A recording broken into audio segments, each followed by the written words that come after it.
সহিহ বুখারীর 1 নম্বর হাদিস, ইন্নামাল আ'মালু বিন্নিয়াত। আমলের প্রতিদান নিয়তের সাথে, আমলের প্রতিদান বিশুদ্ধ নিয়তের সাথে। তো বলেন তো নিয়তের ইবাদত কি দিয়ে করি? অন্তর দিয়ে। মাশাআল্লাহ, একটু আমার সাথে বলেন, লা ইলাহা ইল্লাল্লাহ পড়েন, বলেন লা ইলাহা ইল্লাল্লাহ, বলেন। এটা মুখে বলার পাশাপাশি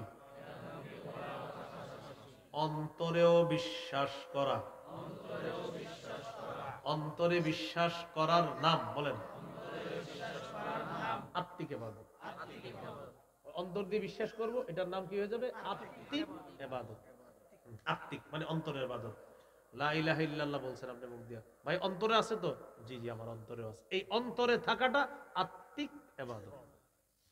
সহিহ বুখারীর 44 নম্বর হাদিস। এটা যদি অন্তরে সরিষার দানা পরিমাণও থাকে, সুবহানাল্লাহ।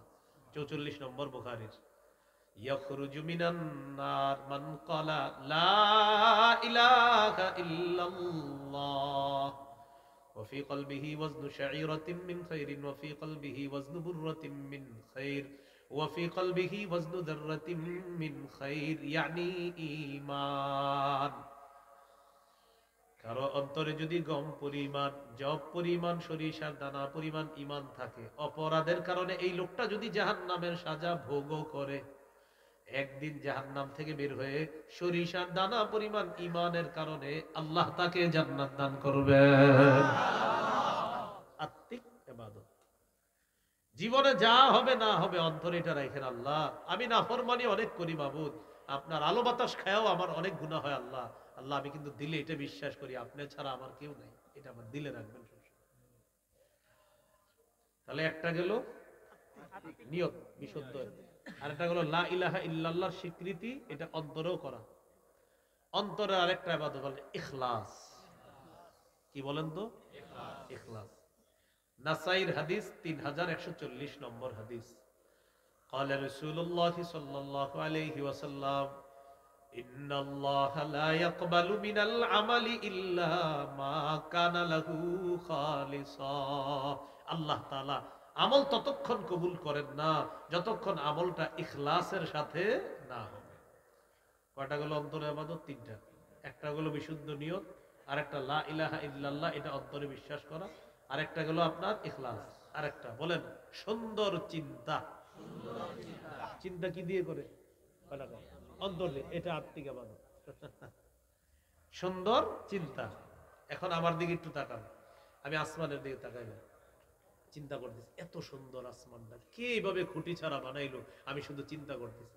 চিন্তা করতে করতে কোরআনের সূরা আলী ইমরানের 190 191 নাম্বার আয়াতে আমি জবাব পেয়ে গেছি, সুবহানাল্লাহ। আমি চিন্তা করতেছি আসমানটা এইভাবে দাঁড় করায় রাখছে কার হুকুমে?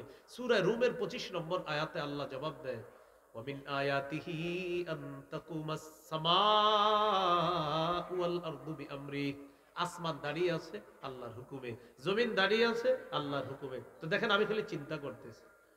সূরা আলী ইমরানের 190 191 নম্বর আয়াতে আল্লাহ বলেন, ইন্না ফি খালকিস সামাওয়াতি ওয়াল আরদি ওয়াখতিলাফিল লাইলি ওয়ান নাহারি লাআয়াতিল লিউলিল আলবাব।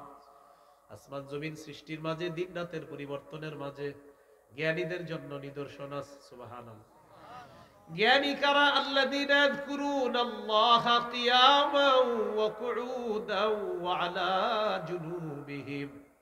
যারা দাঁড়িয়ে আল্লাহকে স্মরণ করে, বসে আল্লাহকে স্মরণ করে, শুয়ে শুয়েও আল্লাহকে স্মরণ করে, সুবহানাল্লাহ। শুয়ে শুয়ে আল্লাহকে স্মরণ করে, শুয়ে শুয়ে আল্লাহকে স্মরণ করে। বিসমিকা রব্বি ওয়াদাতু জামবি ওয়া বিকা আরফাউহু ইন আমসাকতা নাফসি ফাহফাজহা ওয়া ইন আমসাকতাহা ফাহফাজহা বিমা তাহফাজু বিহি ইবাদাকাস সালিহিন। বিসমিকা রব্বি ওয়াদাতু জামবি ওয়া বিকা আরফাউহু ইন আমসাকতা নাফসি। এইভাবে আপনি এটা দোয়া আর কি নবীজি সাল্লাল্লাহু আলাইহি সাল্লাম পড়তেন আর কি, খুব সুন্দর অনুবাদ আর কি। রাসূলুল্লাহ সাল্লাল্লাহু আলাইহি সাল্লাম বলতেন, আল্লাহ আপনার নামে আমি শুইলাম, এইভাবে মাথাটা রাখলাম, আল্লাহ আমার জানটা কি আবার ফিরিয়ে দিবেন কিনা এটা আপনি জানেন, যদি ফিরিয়ে দেন তো আলহামদুলিল্লাহ, যদি আপনি আল্লাহ ফিরিয়ে না দেন তাহলে নেককারদের সাথে আমার জানটা, আমার আত্মাটা রেখে দিয়েন। হেফাজত কত সুন্দর সুন্দর দোয়া আছে। কিন্তু ঘুমের ব্যাপারে আমার একটা ওয়াজে আছে, ওইটা দেখবেন, ভালোই মানুষ দেখছে। ঘুমের ব্যাপারে একটা ওয়াজ আছে, শুধু ঘুমের ব্যাপারে, ঘুমানোর সময় কি কি করবেন এটা আলাদা একটা ওয়াজ আছে। তো সেটা একটু সার্চ করে নিয়ে ওই এগুলোর লগে যোগাযোগ রাখলে আপনার কেমনে জানিয়ে দিয়ে দিব, সমস্যা নাই। রাসূলুল্লাহ সাল্লাল্লাহু আলাইহি সাল্লাম আমাদের কি শিখিয়ে দিয়েছেন সুন্দর চিন্তা করা। তো চিন্তা করতে করতে ওয়ায়াতাফাক্কারুনা ফি খালকিস সামাওয়াতি ওয়াল আরদি রাব্বানা মা খালাকতা হাযা বাতিলা। আসমান জমিন নিয়ে জ্ঞানীরা চিন্তা করে, আসমান এইভাবে খুঁটি ছাড়া কে বানিয়েছেন, জমিন এইভাবে ভাসমান পানির উপর কে রেখে দিলেন, চিন্তা করে জ্ঞানীরা চিন্তা করে। এরপরে চিন্তা করার পর বলে রব্বানা মা খালাকতা হাযা বাতিলা, আল্লাহ আসমান জমিন আপনি অনর্থক সৃষ্টি করেন নাই। এখন বলেন চিন্তা করে কারা? বলেন আসমান নিয়ে চিন্তা করে কারা? জমিন নিয়ে চিন্তা করে কারা?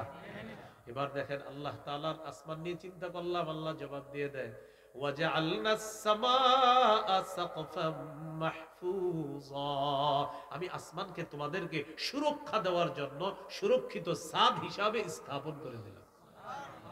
এবার জমিনের দিকে তাকাইছে, আল্লাহ জমিনটা নড়ে না কেন, চড়ে না কেন? ওনারাও বসে রয়েছে, আমিও বসে রয়েছি, চেয়ার তো নড়ে না, আল্লাহ নিচে তো বানি। আল্লাহ তাআলা বলেন ওয়াল জিবালা আওতাদা, আমি মজবুত পাহাড়কে জমিনের উপর পেরেক হিসাবে বসায়া দিয়া জমিনের নড়াচড়া বন্ধ করে তোমাদের জন্য বসবাসের উপযোগী বানায়। তো জ্ঞানীরা এটা কি করে? বলেন জ্ঞানীরা কি করে? আবার কি করে? এই চিন্তাটা আত্মিক ইবাদত।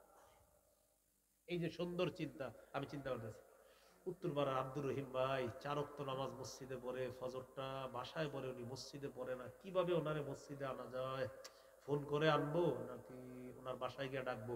এই যে চিন্তা করতেছেন, সওয়াব লেখা হয়। সুন্দর চিন্তা আত্মিক ইবাদত, এই কারণে আল্লাহ আপনাকে সওয়াব দান করবে। আল্লাহ জানে, বুঝাইতে পারছি নি কথাটা? তাহলে সুন্দর চিন্তা করা এটা আত্মিক ইবাদত। একটা গেল বিশুদ্ধ নিয়ত, আরেকটা গেল লা ইলাহা ইল্লাল্লাহ, এটা অন্তরে ইয়াকিন করা, বিশ্বাস করা, আরেকটা গেল ইখলাস, আরেকটা গেল সুন্দর চিন্তা। এইগুলো আত্মিক ইবাদত। 2 নাম্বার মৌখিক ইবাদত। মৌখিক ইবাদত কি? মৌখিক ইবাদত ওই যে লা ইলাহা ইল্লাল্লাহ একটু আগে বললাম, এটা কিন্তু একদিক দিয়ে অন্তরে বিশ্বাস করা আত্মিক ইবাদত, আর এই যে মুখে উচ্চারণ করা মৌখিক ইবাদত। এবার দিল থেকে অন্তরে বিশ্বাস অর্থাৎ আত্মিক ইবাদতটা ঠিক রাখা, এবার মৌখিক ইবাদতটা আমরা করি, অন্তরেও ঠিক রাখবো, মুখেও করবো। পড়েন লা ইলাহা ইল্লাল্লাহ, সবাই দিল থেকে লা ইলাহা ইল্লাল্লাহ। তিরমিজির হাদিস 3592 নম্বর হাদিস। মা ক্বালা আব্দুন ক্বাত্তু লা ইলাহা ইল্লাল্লাহ খালিসান ইল্লা ফুতিহাত লাহু আবওয়াবুস সামাই হাত্তা তুফজিয়া ইলাল আরশ।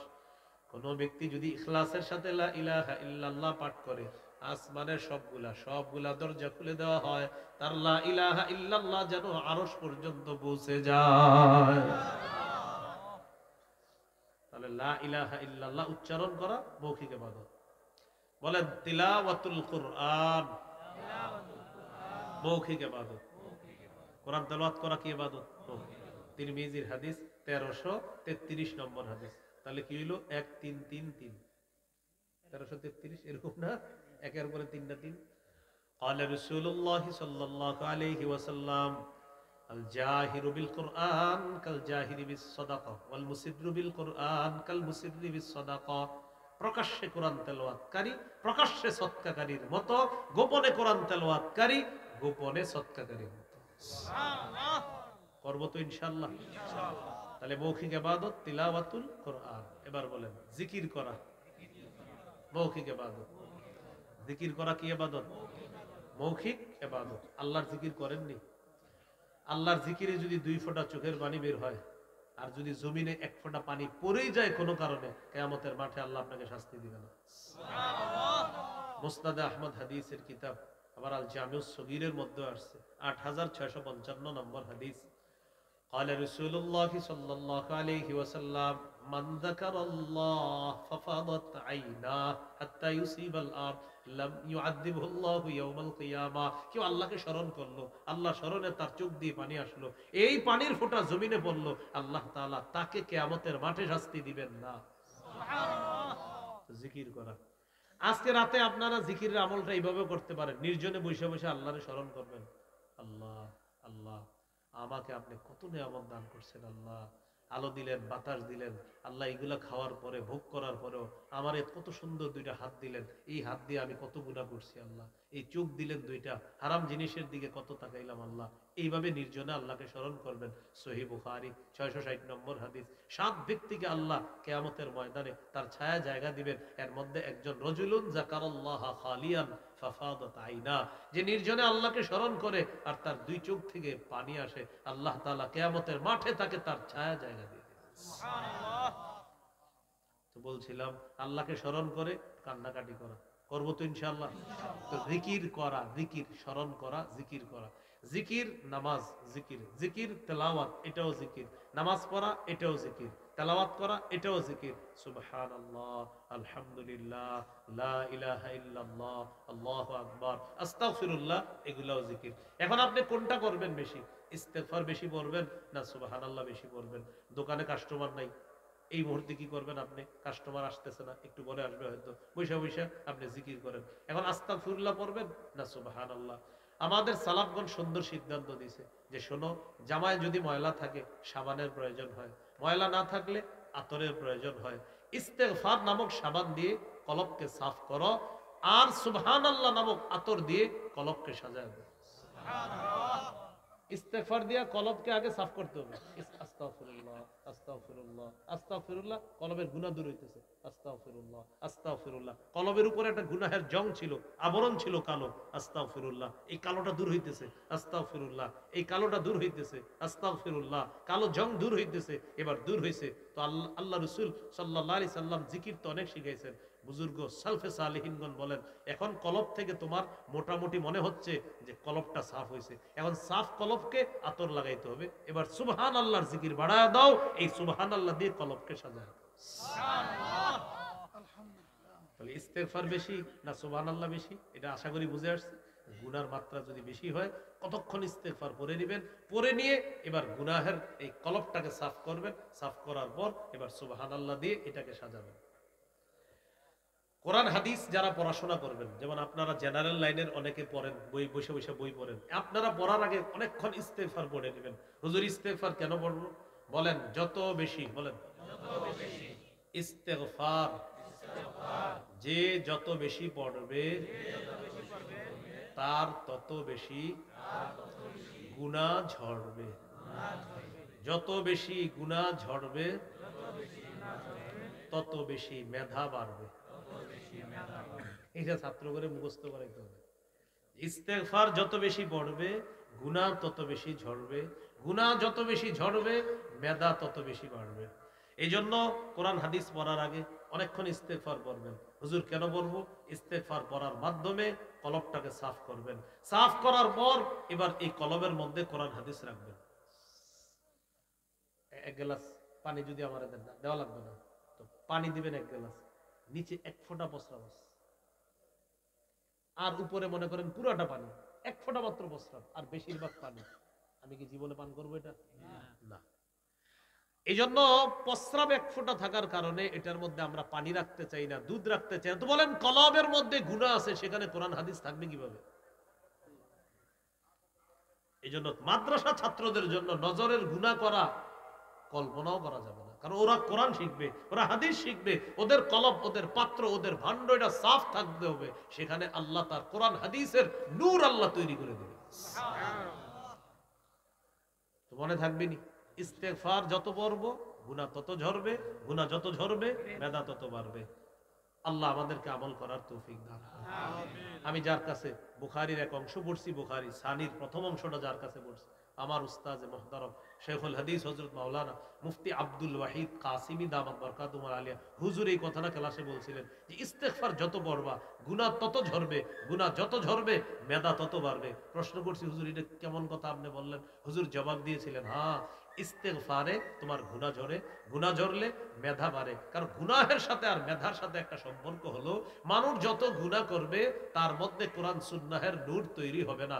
এই জন্য ইমাম শাফি রহমতুল্লাহ আলাইকে তার উস্তাদ এটাই বলছিলেন যে গুনাহ ছেড়ে দাও। গুনাহ ছেড়ে দিলে দেখবা পড়াশোনা তোমার মুখস্থ থাকবে, পড়াশোনা তোমার মনে থাকবে। তো গুনাহ আমরা বেশি করে ফেলি, তো এটা কিভাবে আমরা দূর করব? ইস্তেগফারের মাধ্যমে দূর করে কলবকে সাফ করব, সেখানে কোরআন সুন্নাহ রাখতে হবে। আল্লাহ আমাদেরকে এরকম বাসার পরিবেশগুলোও করার তৌফিক দান করুন। বাসা কেন বললাম? ছাত্রটা এই জায়গায় 2 মাস পড়াশোনা করে মাশাআল্লাহ একটা ভালো একটা অবস্থান তৈরি করছে। 1 সপ্তাহ গিয়া এই টেলিভিশনে ধারাবাহিক দেখতে দেখতে বেচারা সব শেষ। তাহলে আপনি তো এই জায়গায় 2 মাস ওরে সার্ভিস দিলেন ভালো, এখন বাসায় গিয়ে তো ওরে শেষ করে দিলেন। এজন্য অভিভাবক যারা আছেন বাসাটা ঠিক করেন, বাসার পরিবেশটা ঠিক করেন। কেন? আপনার সন্তানের সোনালী ভবিষ্যতের জন্য বাসাটা ঠিক করেন। আল্লাহ বুঝার তৌফিক দান করেন। মনে আসেনি মৌখিক ইবাদত জিকির করা, তেলাওয়াত করা, এবার বলেন দোয়া করা। এটা কি ইবাদত? মৌখিক। আল্লাহর কাছে বেশি বেশি দোয়া করবেন, আল্লাহ আমল করার তৌফিক দান করেন। তাহলে মৌখিক ইবাদত 4টা বললাম। লা ইলাহা ইল্লাল্লাহ মুখে বলা, এটা শ্রেষ্ঠ একটা মৌখিক ইবাদত। জিকির করা শ্রেষ্ঠ মৌখিক একটা ইবাদত। তেলাওয়াত করা মৌখিক ইবাদত। আর একটা হলো কি করা? আপনার দোয়া করা। সত্য কথা বলা, এটাও মৌখিক ইবাদত। সুবহানাল্লাহ। কি কথা বলা? সত্য কথা বলা মৌখিক ইবাদত। 3 নাম্বার শারীরিক ইবাদত, নামাজ পড়া। 4 নাম্বার আর্থিক ইবাদত, আর ব্যাখ্যার সুযোগ নাই, এটা হলো আপনার যাকাত দেওয়া, সদকা করা। 5 নাম্বার আর্থিক এবং শারীরিক ইবাদত, যেমন হজ করা। আল্লাহ তাআলা আমাদের সকলকে যে কথাগুলা শুনলাম বললাম, সবাই যেন কথাগুলার গভীরভাবে উপলব্ধি করে আমলি জিন্দেগি গঠন করে ইবাদতের মাধ্যমে নিজেকে সাজিয়ে আল্লাহর প্রকৃত আবেদ গোলাম হয়ে আল্লাহর কাছে যেতে পারি। আল্লাহ তৌফিক দান করেন। একটা বিশেষ গোলাম আর একটা সাধারণ গোলাম, মনে আসেনি? বিশেষ গোলামদের অন্তর্ভুক্ত আমাদেরকে হতে হবে। আল্লাহ তৌফিক দান করেন।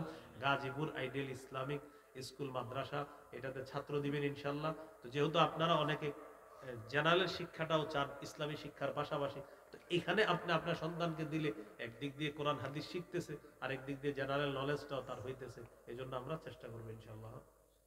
আমি তো প্রশ্নের উত্তর দিতে পারি না। হ্যাঁ, প্রশ্নের উত্তর এটা রেজাল্ট করি আপনার বাইরে জিজ্ঞাসা করবেন। হ্যাঁ, ঠিক আছে। প্রশ্ন আমার দিয়ে না, আমার দিয়ে না প্রশ্ন করে। এরা কিন্তু ক্যামেরা ভালো করে রেডি করছে যে প্রশ্নটা দিবেন আর আমি উত্তরটা দিব, কিন্তু এরা তো জানেন আমি তো জীবনেও দিব না। মানে প্রশ্ন উত্তর, যে আরিফ বিন হাবিব যখন মাহফিলে প্রথম প্রশ্নের উত্তর দিলেন, এটা কালকে লিখবে, লেখার পরে সবাই বলবে দেখি বাস ব্যবসা একটু হয়ে গেল। প্রশ্নের উত্তর আমি মাহফিলে দিয়ে না। আচ্ছা আচ্ছা।